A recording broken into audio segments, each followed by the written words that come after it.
नमस्कार। छत्तीसगढ़ में चुनाव की सुगबुगाहट शुरू हो चुकी है। छत्तीसगढ़ में 2 महीने के बाद चुनाव होने वाले हैं। इन चुनाव में आज हम बातचीत करेंगे कि क्या छत्तीसगढ़ की वर्तमान भूपेश सरकार जिस तरीके से वादा करने के बाद में सत्ता में आई थी, क्या उन्होंने जिन जिन लोगों से वादा किया था, क्या वह सारे वादे पूरे कर चुके हैं? आज हम बातचीत करेंगे कर्मचारियों से किए गए वादों के ऊपर में। क्या कर्मचारियों को भूपेश सरकार ने जो वादे किए थे, क्या वो उन्होंने पूरे किए हैं? अभी आज हम बातचीत करेंगे छत्तीसगढ़ के अनियमित कर्मचारी जो लगातार धरना स्थल पे डटे हुए हैं।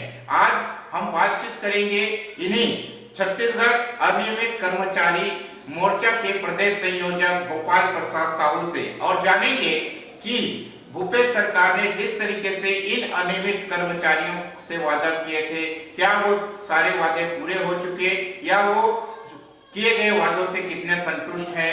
आइए हम आपको सुनाते हैं गोपाल प्रसाद साहू ने क्या सरकार हमारी या प्रदेश के कहें तो पूरे अनियमित परिवार के लिए जो कमिटमेंट किया था उसको पूरा करने नाकाम रहा और कुछ वर्ग के अलग अलग वर्ग के कुछ वेतन बढ़ा करके हमको संतुष्ट करने की कोशिश की, लेकिन हम इससे संतुष्ट नहीं हैं और हम चाहते हैं कि सरकार ने जो चुनाव के पूर्व जो 10 दिन में नियमित करने का वाला कमिटमेंट किया था उसको पूरा करें। और इस संदर्भ में आज हमारे एक वर्चुअल बैठक भी था। वर्चुअल बैठक में लगभग क्या है 40 संगठन से अधिक जो हमारे सहयोगी संगठन हैं उनके पदाधिकारी जुड़े और इस पर विचार विमर्श में किए।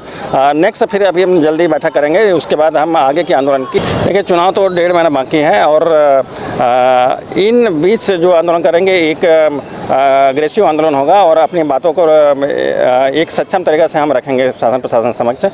उसके बाद जो लोकतंत्र में जो पद्धति होती है हमें जो वोट का अधिकार मिला वो तो वोट हम करेंगे। हम जैसे निरंतर करते आए हैं अनेक प्रकार के हमने आंदोलन धरना प्रदर्शन किया, इसी कड़ी में हम फिर से अभी करने की कोशिश कर रहे हैं और इसके लिए हम शीघ्र निर्णय लेंगे जिसमें क्या है ऐसे हम आक्रामक आंदोलन करेंगे जिससे सरकार हमारी बातों को मानने के लिए मजबूर होंगे और हमारी जो उसने घोषणा पत्र में जो घोषणा पत्र के बिंदु क्रमांक 11 और 30 में जो कमिटमेंट किया है प्रदेश के अनियमित संविदा दैनिक वेतनभोगी कर्मचारियों को नियमित करने और जो आउटसोर्सिंग बंद करने की बात की है और जो हमारे निकाले गए कर्मचारी हैं उनको भी इसने लिख के दिया था कि हमारी सत्ता में हमारी सरकार बनेगी तो इनको रोजगार देंगे।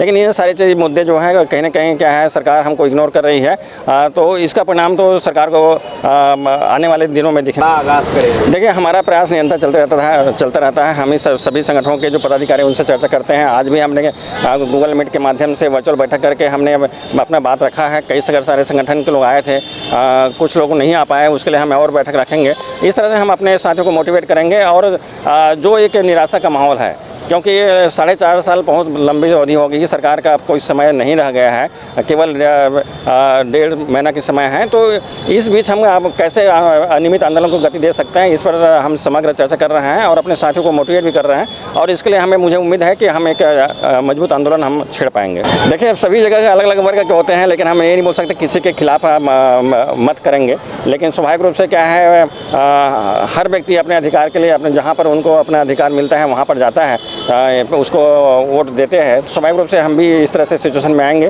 कि बिल्कुल स्वाभाविक रूप से देखिएगा ना अपने 9 सूत्री गारंटी जो पत्र जारी किया है उसमें प्रदेश के अनियमित संविदा दैनिक वेतनभोगी आउटसोर्सिंग इन लोगों के लिए पर्याप्त जगह है और कुछ उसमें त्रुटियां हैं। उसको हमने उनके प्रवक्ता से बात करके बोला है कि इसमें आप सुधार कीजिए। हमने जैसे उनको प्रपोजल दिया था उसके हिसाब से नहीं है, लेकिन स्वाभाविक रूप से क्या है कि अलग अलग विचारधारा के हर संगठन में रहते हैं और कहीं भी आप देखेंगे कोई प्रदेश में हो कर्मचारी एक निर्णायक भूमिका में होती है। स्वाभाविक रूप से हमारी संख्या 6-6.5 लाख के आसपास है, तो हम निर्णायक भूमिका में रहेंगे। कब बन रहा है? देखिए ये तो बिल्कुल क्या है कि कांग्रेस पार्टी के खिलाफ है क्योंकि उसने हमको धोखा दिया है, हमारे विश्वास पर उसने कुठाराघात किया है, हमारे विश्वास को तोड़ा है। इसलिए स्वाभाविक रूप से एक नाराज़गी है और उस नाराज़गी को कैसे किस ओर ले जाते हैं, मतलब कोई भी जो साथी है किस ओर कैसे मत करेंगे ये तो उन पर डिपेंड करता है। अब जैसा कि आपने सुना छत्तीसगढ़ अनियमित कर्मचारी मोर्चा के प्रदेश संयोजक गोपाल प्रसाद साहू जी का कहना है